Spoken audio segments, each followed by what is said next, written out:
Assalamualaikum warahmatullahi wabarakatuh. Alhamdulillah,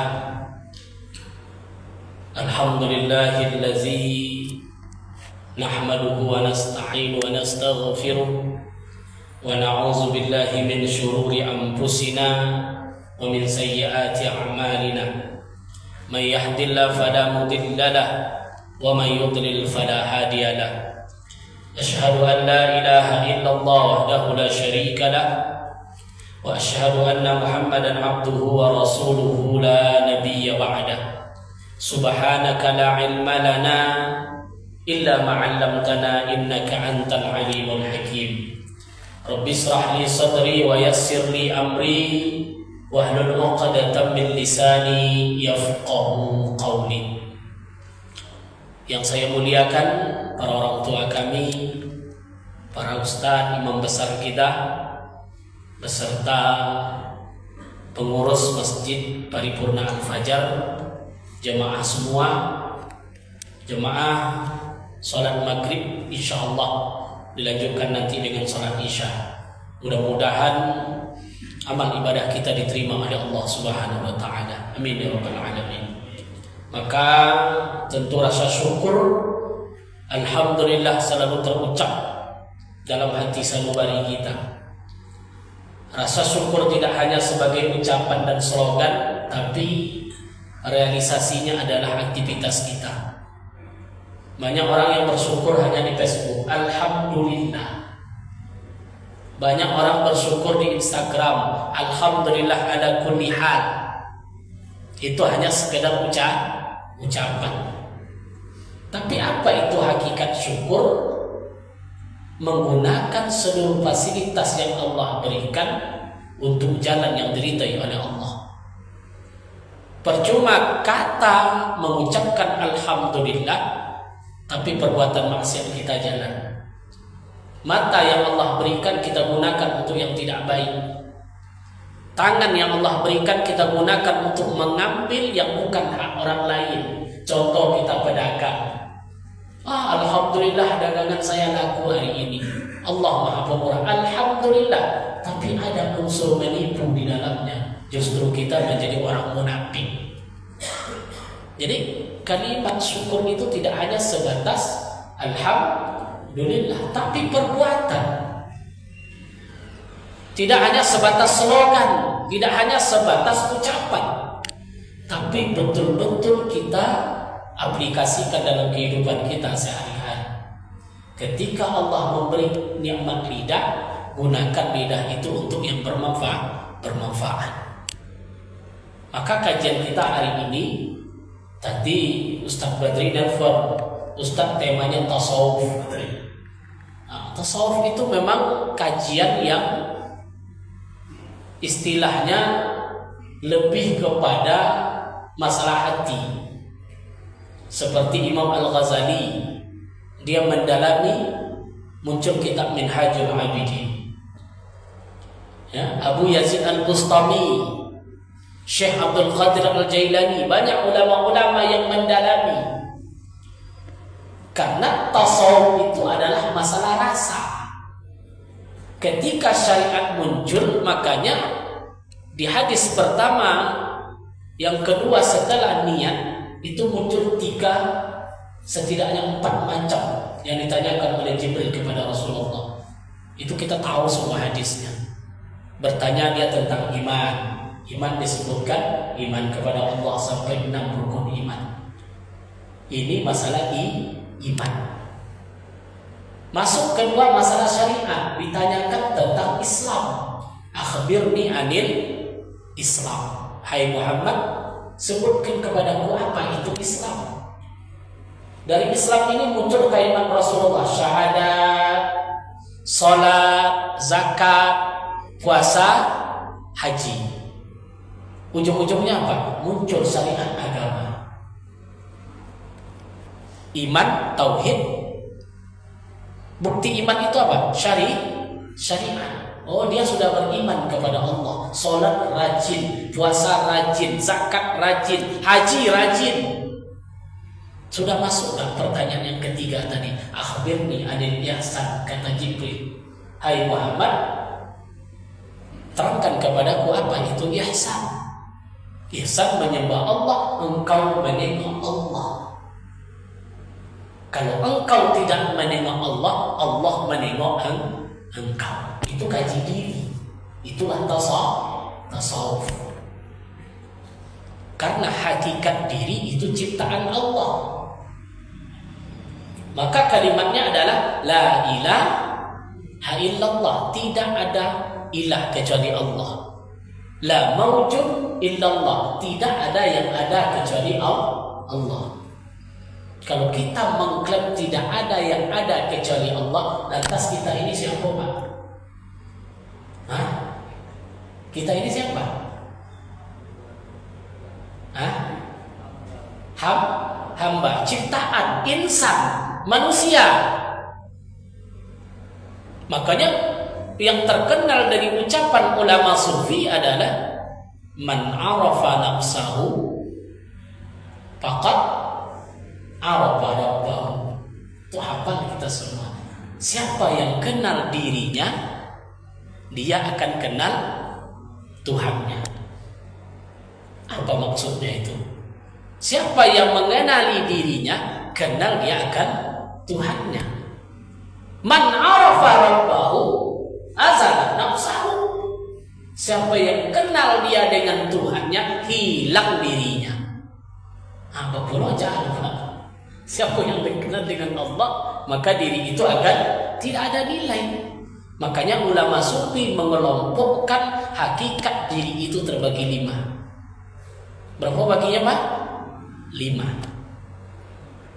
Hakikat diri yang diciptakan oleh Allah itu ada 5 elemen yang terdapat di dalamnya. Kalau kita tidak kenal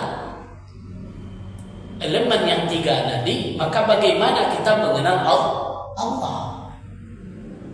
Elemen yang pertama apa? Yang Allah ciptakan dalam diri kita disebut dengan jasad. Apa, Pak? Jasad. Yang mana jasad itu? Yang nampak, yang zahir. Ada tangan, ada mata, ada hidung, ada telinga. Itu namanya jasad. Dan jasad Allah ciptakan dari mana? Dari tanah. Maka kenal diri kita, Pak. Jadi jasad kita ini dari mana, Bu, diciptakan? Dari tanah. Minha khalaqnakum, kata Allah. Itu Al-Quran itu. Dari tanah engkau diciptakan. Wa fiha nu'idukum, ke dalam tanah engkau akan dikembalikan. Wa minha nakhrajukum taratan ukhra, dan dari tanah engkau akan dibangkitkan kembali. Dari tanah dihidupkan, kembalikan ke tanah, bangkitkan lagi dari tanah untuk hidup kedua kalinya. Jadi dari diri tadi dari mana diciptakan? Dari tanah. Karena Rasul yang mengatakan al-adam min turab, Adam itu dari tanah. Kalau orang yang kenal dia dengan jasadnya, dia akan bersyukur kepada Allah. Maka kalau ada orang punya mata, ada orang yang punya mulut, dia gunakan mulutnya tadi bukan untuk kebaikan, berarti dia tidak mengenal diri. Kenapa? Karena dia tidak menganggap diri ini adalah diciptakan oleh Allah dari tanah. Jadi tanah ini tempat yang paling hina. Apa telapak kaki kita kemana letaknya? Tanah. Bapak buang kotoran kemana? Ke tanah. Tanah itu menampung semuanya, kotoran-kotoran. Tapi kenapa jasad yang terbentuk dari tanah tadi, ketika memakai baju yang berpangkat, hilang tangannya? Yang muncul apa? Oh, apa? Aku sejak jadi dewan tidak pernah nyukur, hilang tangannya, Pak. Muncul kesombongan. Makanya orang yang kenal dirinya, setinggi apapun pangkatnya, sekaya apapun dirinya, semahal apapun mobilnya, dia tidak akan berubah dari tanah, tetap rendah, tidak pernah dia sombong. Ya. Karena kesombongan ini muncul dari iblis. Kenapa iblis sombong? Karena berasal dari ciptaan tadi. Ya Allah, kenapa aku harus sujud kepada Adam? Sementara Adam diciptakan dari tanah, sementara saya diciptakan dari api. Api lebih mulia dari tanah. Maka iblis sombong. Ujung dari kesombongan itu apa? Neraka selama-lamanya. Makanya wajarlah Nabi mengeluarkan hadis, la yadkhulul jannah man kana ma fi qalbihi zarrah min kibar. Tidak akan masuk surga seseorang yang di hatinya terdapat sifat sombong, zarrah meskipun sedikit. Karena sombong itu sifat Allah. Itulah agaknya kalau Bapak sholat dimulai dengan apa? Allahu Akbar. Akbar itu apa? Besar. Sombong syaratnya apa?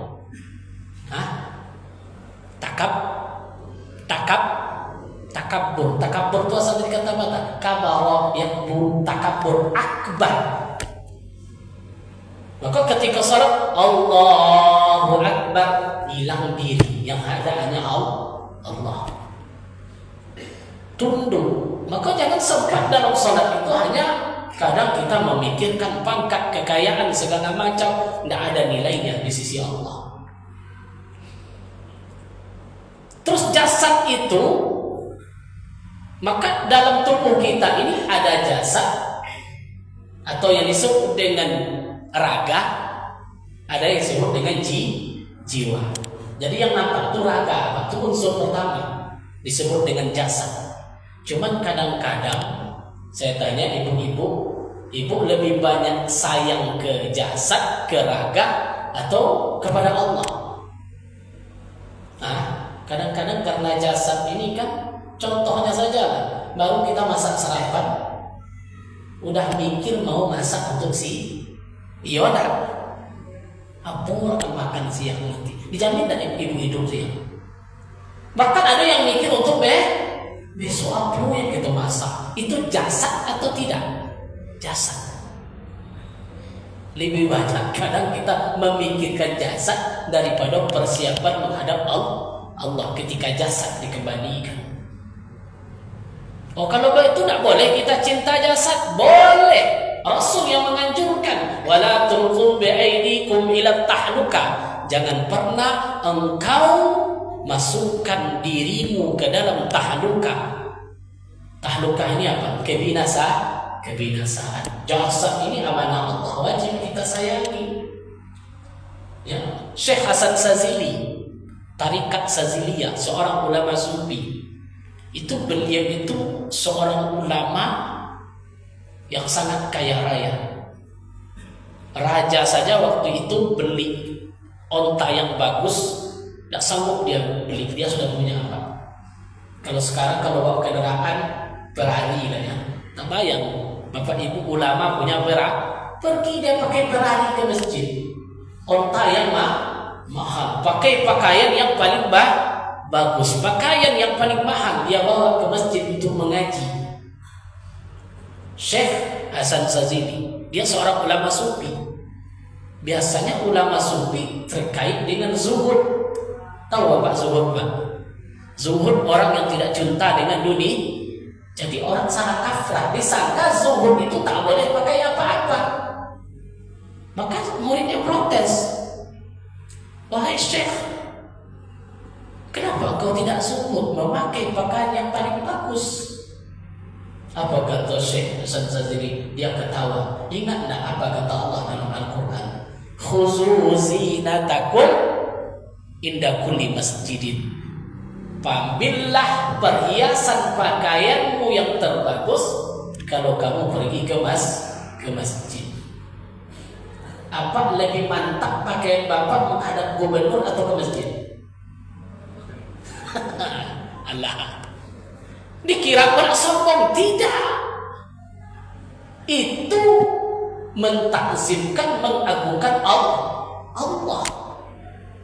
Oh, bukan zuhud tuh orang kurus-kurus pakai baju coklat capil, enggak.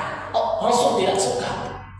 Pernah sahabat seperti itu, Pak, rambut pakai peci, pakai apa, datang kepada Rasulullah, kuku dan terus. Rasul marah. Kenapa? An-nazafatu minal iman. Necis itu bagus, performan itu bagus, pakai pakaian itu harus bagus. Bukan berarti kita meninggalkan jasa dia, tapi tergantung kepada niat. Maka orang yang di ulama tasawuf, apapun yang dia pakai bukan nilai kesombongan, tapi untuk mengagungkan Allah, mensyukur nikmat Allah. Nah, tapi secukupnya. Jangan kita sampai rakus. Ya, ada orang yang bajunya di mode Mario, itu kan jasad gitu. Nah, di sini masalahnya. Kadang-kadang niat kita nggak tepat. Berarti unsur yang pertama, jasad ini amanah Allah, dia berasal dari tanah, dan itu harus kita jaga. Bagaimana menjaganya? Syukuri setiap apa yang diberikan oleh Allah. Maka jangan cenderung kita setiap apa yang kita lakukan untuk jasad kita bernilai ibadah. Ini maksudnya orang bersyukur. Mandi itu, contoh kita mandi itu urusan akhirat atau urusan dunia? Urusan bagi orang yang memandang jasadnya sebagai titipan Allah, itu jadi ibadah. Bismillahirrahmanirrahim. Saya mandi untuk ibadah kepada Engkau ya Allah, dapat pahala. Berpakaian ibadah. Karena itu Ibnu Katsir yang mengatakan, kam min amalid dunya yatasawwaru bi umuril akhirah bi husnin niyah. Berapa banyak perkara-perkara duniawi dia akan menjadi pahala ukhrawi, tergantung kita niat. Ibu nyuci baju suami dunia atau akhirat? Nyuci baju suami itu di mesin cuci diputar dunia atau akhirat? Dunia. Kalau nggak ada tapi ibu ambil air masuk ke mesin cuci, bismillah, ini pengabdian saya kepada suami saya ya Allah, dicuci pakaian suami tadi, dapat nggak pahala? Dapat. Ibadah jadinya, jadi akhirat. Tapi kalau ibu nyucinya sambil merepet, tahu ibu merepet? Hah? Ngomel lalu ya, merepet, ngomel sama aja tuh. Sambil ngomel-ngomel, nggak tercatat bu. Ada 100 kali ibu nyuci pakaian suami. Nggak ada suami dosa. Pakaian anak, nggak pakaian diri sendiri, itu ibadah. Ada 1000 kali, ada. Berapa yang dicatat sebagai pahala oleh Allah? Berapa kali ibu yang nyuci nggak pakai ngomel? Nah ini.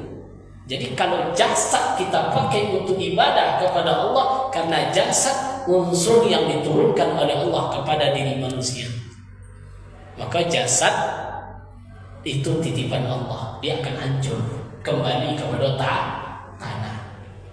Jadi bayangkan aja nanti bu, ketika kita jadi orang kaya, pakaian bagus, untuk apa saya sombong? Jasad ini pasti kembali kepada tanah, bukan abadi. Inilah agaknya nasihat Luqman Hakim sering saya sampaikan. Dia berdialog kepada anaknya. Apa kata Luqman? Ya bunayya, innan nas ala thalathah. Luqman Hakim itu diabadikan dalam Al-Quran, sehingga muncul surat Luqman. Apa kata Luqman Hakim? Ya bunayya, wahai anakku, kita ini dibagi oleh Allah 3 bagian. Yang duduk hari ini sudah ada porsinya Pak, 3 bagian.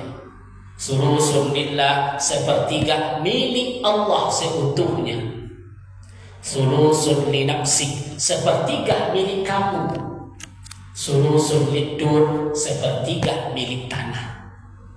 Jadi ada 3, sebahagian milik Allah, sebahagian milik awak, sebahagian milik cacing dan tanah. Itulah hidup saja Pak, tidak lain. Maka anaknya bertanya, ya abad, wahai bapak, ma huwa lillah, yang untuk Allah itu apa? Apa kata Luqman? Ruhaka, ruh kamu, ruh milik Allah. Terus yang sepertiga lagi milik siapa? Milik ma huwa lillah. Apa yang milik tanah, ulat cacing tanah tadi? Fabijismik jasad. Ini unsur jasad yang nampak sekarang. Dan jasad ini sifatnya tentatif. Mungkin kita jasad keberapa kita tak tahu Pak, karena sudah bergulir sejak Nabi Adam, jasadnya berganti-ganti. Habis generasi ini, habis itu muncul jasad baru nanti untuk ruh yang baru. Tapi ruh abadi.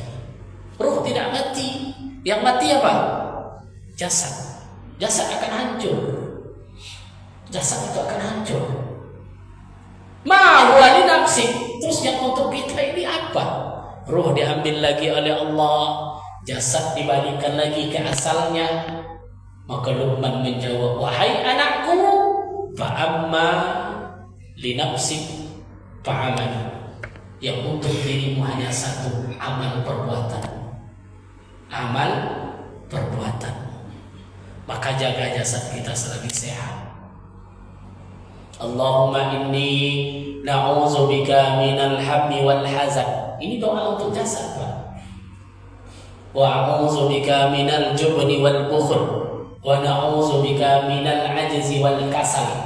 Wa na'udzubika min ghalabatid daini wa qahrir rijal. Ya Allah, hindarkan kami dari sifat galau. Banyak ibu yang galau sekarang. Apa doanya? Allahumma inna na'udzubika minal hammi wal hazan. Ya Allah, hindarkan kami dari sifat sedih berlebihan, takut berlebihan, galau berlebihan, risau terlalu berlebih, termasuk banyak memikirkan masalah jasad. Yang dia pikirkan aku makan besok, apalagi setelah ini, sibuk masalah itu terus menerus. Sementara kita tidak berpikir apa yang akan kita makan nanti di akhirat. Tentu amal perbuatan kita. Maka jasad ini yang sebagai amanah dari Allah, itu yang kita jaga. Itu unsur yang pertama. Berapa tadi unsur hakikat diri? Ada 30. Bapak Pak? 5. Yang pertama jasad. Yang kedua apalagi menurut ulama sufi unsur diri manusia atau ma'rifatul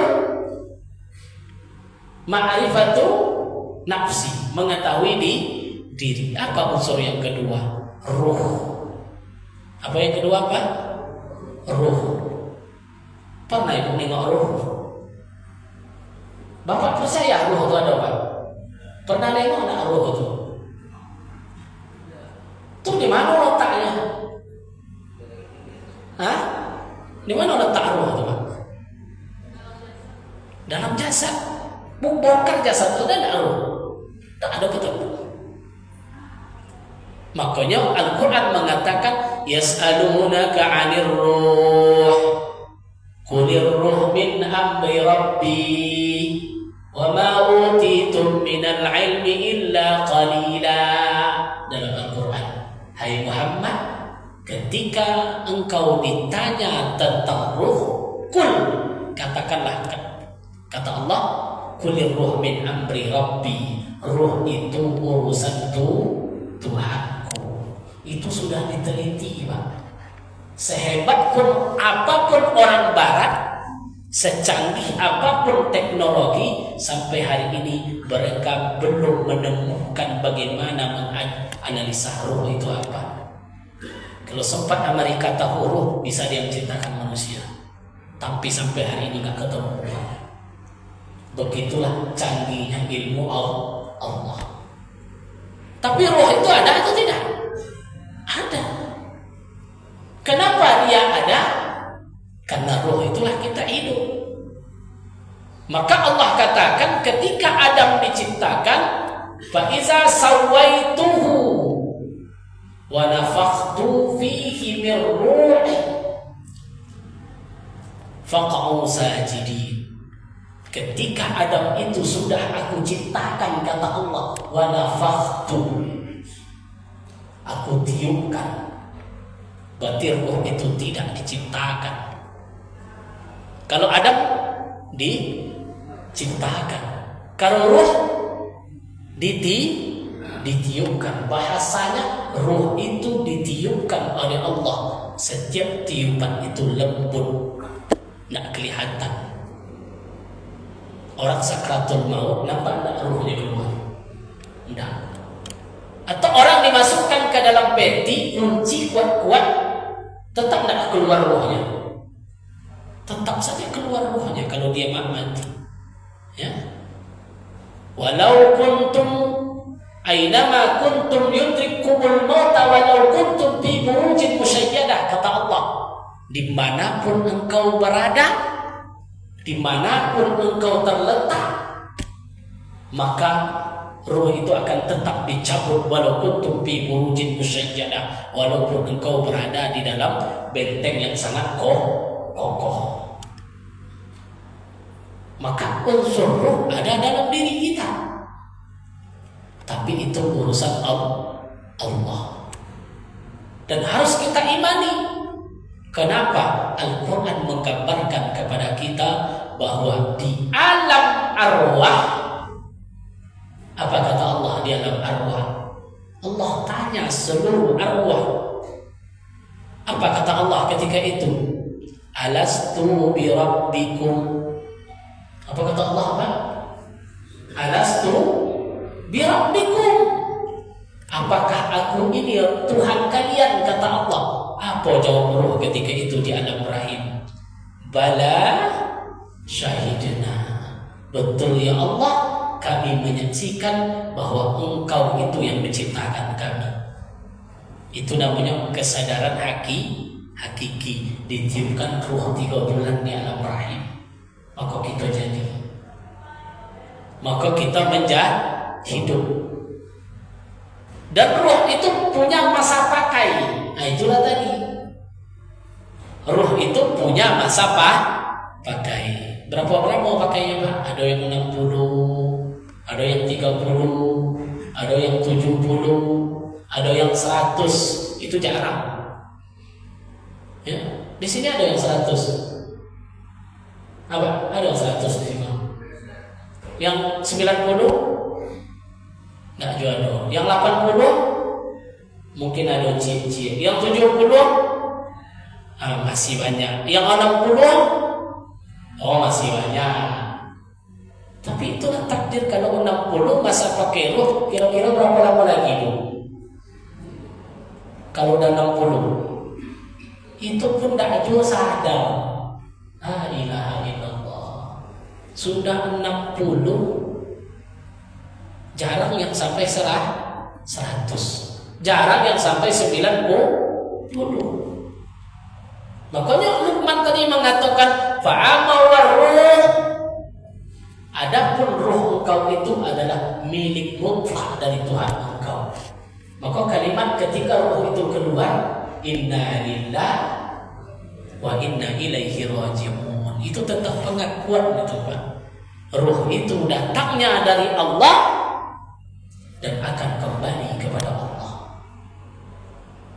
Jadi ruh tadi ada jasad, yang pertama ada ruh, sehingga kita menyebutnya jasmani dan rohani. Jasmani dan rohani, dua-duanya butuh makan. Jasmani makannya materi, rohani makannya batin. Kenapa rohani kita rusak? Karena tidak dikasih makan. Sehingga rohani itu kadang-kadang menjadi mati. Allahu Akbar, Allahu Akbar, asantai merokok, tidak mau sholat. Berarti rohaninya sudah mulai mati karena sibuk kita dengan jasmani. Sibuk dengan jasmani, tak pernah memperhatikan rohani. Kapan kita bahagia? Ya. Ketika rohani tidak dikasih makan, lama-lama rohani tadi menjadi mati dia, tidak lagi mengena terhadap panggilan Allah. Apa contoh santet? Apa namanya Pak? Untuk menandakan gampang saja. Kayak sholat. Orang yang terbiasa sholat, risih dah kalau dia belum sholat. Risih ya Pak ya. Umpamanya udah isya mau tidur, Bapak belum sholat, mau nak matanya tidur? Iya Pak. Mau nak mata kita tidur? Berarti rohani kita butuh asupan sholat. Itu jujur itu. Tapi ada nggak orang yang mau sholat, mau tidak, tidurnya hantam aja, enak saja? Ada nggak? Nah ini bermasalah. Takut orang seperti ini ketika sakratul maut, rohani itu tidak mau keluar. Nazar.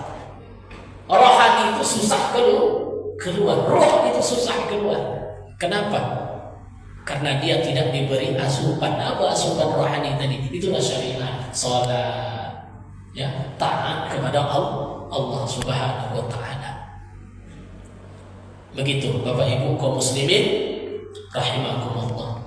Itu unsur yang kedua. Yang pertama tadi jasad, yang kedua roh, yang ketiga qalb. Qalb apa maknanya Pak? Hati. Qalbun, bolak-balik. Ini pengendali. Orang sufi mengatakan qalbul mu'min baitullah. Hati seorang iman itu disitulah letaknya rumah Allah. Allah ini yang dipandang ini Pak, tidak ada yang lain. Yang dipandang oleh Allah itu adalah hati manusia, bukan yang lain. Semua itu aksesoris. Innallaha la yanzuru ila suwarikum. Allah tak pandang bentukmu. Maka Nabi mengatakan ketika haji wada, bersyukurlah kalian kepada Allah. Yuzhabikumul jahiliyah. Allah sudah mengangkat sifat-sifat jahiliyah kalian, kata Nabi. Allah sudah mencabut kebanggaan terhadap nenek moyang kalian. Maka tidak ada istilah dalam Islam itu darah biru, tidak ada. Ya, tak ada kasta, tidak ada. Semuanya sama. Semua kita ini sama. Walal afdal 'alal a'rab wal a'jami, kata Nabi. Tidak ada lebihnya antara orang Arab dengan orang Ajam. Walal ahmar 'alal aswad, tidak ada bedanya kulit yang putih merah dengan kulit yang hitam. Walal aswad 'alal ahmar, tidak ada bedanya antara kulit yang hitam dengan kulit yang merah, kata Nabi. 15 abad yang silam Rasulullah sudah mengingatkan tentang hak azazi manusia, tentang ras. Yang agama yang paling tidak rasis di dunia ini agama Islam. Yahudi masih rasis, dia hanya menengok yang paling umat yang paling utama itu orang Israel. Maka santai aja bunuh tuh, karena rasis. Dia menganggap ras dia paling hebat. Amerika merasa kulit putih paling unggul dari kulit hitam, sehingga muncul bentrok. Dia memandang kulit hitam itu kelas. Padahal Rasul 15 abad yang silam, Amerika belum ada, negara belum ada, sudah mendeklarasikan di Haji Wada tidak ada beda putih hitam pejabat apapun. Tapi yang Allah nilai apa? Qulubikum wa atqakum. Yang Allah nilai itu cuma hati dan ketakwaan kamu kepada Allah. Cuma itu Pak, tidak ada yang lain. Jadi jangan tertipu dengan aksesoris. Ya, yang dijaga itu hati. Sehingga Imam Al-Ghazali diteliti hati tadi, ketemu dia rupa pintu masuk dosa itu ada 10. Berapa banyak pintu masuk dosa hati itu? 10 macam. Ya, 10 macam kata Imam Al-Ghazali. Tidak cukup waktu membahasnya. Jadi yang dijaga hati. Jadi ingatlah pesan Syekh Abdul Qadir Al-Jilani mengatakan, percuma ibadah kalian banyak tapi hati masih maksiat. Ibu tuh rajin bersedekah tapi musuh hatinya minta ampun. Apa cuma itu? Ya? Rajin salat di masjid tapi dengkinya minta ampun. La ilaha illallah. Tidak ada gunanya.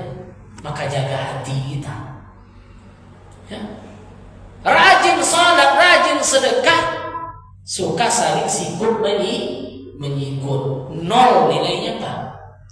Rajin baca Quran, rajin berzikir kepada Allah, tapi sonang menengok orang susah menengok orang, nol hasilnya. Tak ada guna ibadah. Jadi kolok tadi yang harus dijaga. Gimana menjaganya? Itulah zikir. Maka di ilmu tarikat, ilmu tasawuf punya tempat, Pak. Ada namanya khafi, akhfa, sirri, qalab. Kenapa mereka membagi-bagi itu? Karena mereka tahu Al-Imam Al-Ghazali di mana letak sombong, zikir dia di situ. Di mana letak dengki, di mana letak iri hati, di mana letak musuh. Kan banyak sifat-sifat mazmumah. Maka ketika kita senang kita menengok orang musibah, astagfirullahaladzim, ya Allah, cepat hati kita ini kita tegur, ya, supaya sifat iri hati tidak muncul. Yang muncul itu apa?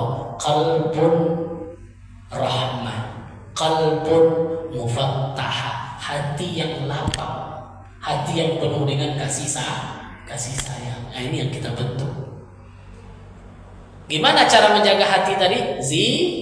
Nah itu. Ala bizikrillah tatma'innul qulub. Ingat, dengan zikir kepada Allah dapat menenangkan hati. Sudah berapa itu? 3. Hati di mana letaknya? Di mana letak hati, Pak? Sebelah kiri di sini. Ini qalb. Qalb letaknya di situ. Maka tak salah itu orang la ilaha illallah, la ilaha, kan macam-macam itu. Dia memasukkan ke qalbnya, memasukkan ke hati. Tapi hati itu ada 2. Ada hati yang disebut dan jantung, yang hidup-hidup tuh mantap, yang berbunyi. Ada yang disebut qalbul latifah, yang berbisik-bisik. Ada nggak berbisik-bisik juga? Muncul cinta, muncul rasa sayang, muncul rasa, kalau salah-salah kone cinta, muncul selingkuh. Nah itu salah membodoh hati, tidak coba istighfar kepada Allah. Ini masalahnya. Jadi hati tadi yang dijaga betul. Yang keempat, tinggal berapa menit? Itu pas nafsu. Yang keempat nafsu itu 3 tingkatnya, Pak. Yang pertama nafsu ammarah, yang kedua nafsu lawamah, yang ketiga nafsu mutmainnah. Ammarah itu udah jelas lagi, itu maunya perbuatan jahat. Lawamah, la uqsimu bi apa dalam Al-Quran? Binafsin lawamah. Allah bersumpah dengan nafsu lawamah. Turun naik tiba musim alim, tiba musim maksiatlah hilang imannya. Tapi setidaknya lawamah, dia menyesal terhadap perbuatan maksiat. Ada nafsu yang kita cari-cari, disebut dengan nafsul mutmainnah. Nafsul mutmainnah ini orang yang husnul khatimah. Ya ayatuhan nafsul mutmainnah, dia sudah tobat. Tidak tobat saja, tapi istiqomah sampai akhir hayat mendapatinya. Itu disebut dengan nafsul mutmainnah. Itu nafsu.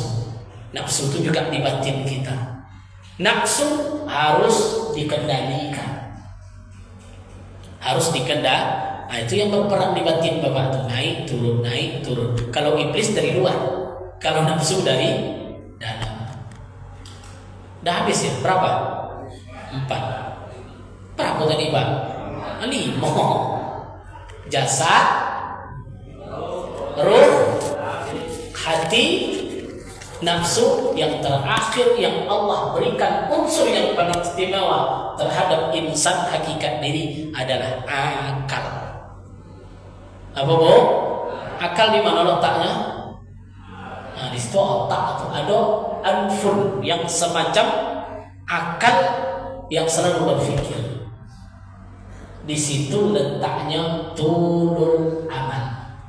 Apa penyakit yang terletak di situ?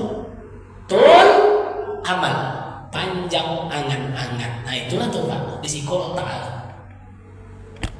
panjang angan-angan. Besok rumah satu udah cukup buat dua, ganti merek mobil. Nah di sini letak itu. Pokoknya panjang angan-angan seolah hidup ini panjang. La ilaha illallah. Apa beda cita-cita dengan panjang angan-angan?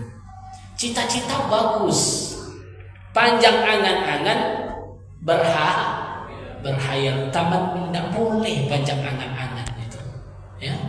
Dan ini sifat yang tidak baik, termasuk penyakit, ya, turun amal itu. Di mana letaknya? Al-furnaqah, di akal. Jadi akal itulah yang berpikir. Bagaimana supaya akal kita bagus? Bagaimana akal kita supaya bagus? Maka mendekatkan diri kepada Allah. Jadi bening akal tadi.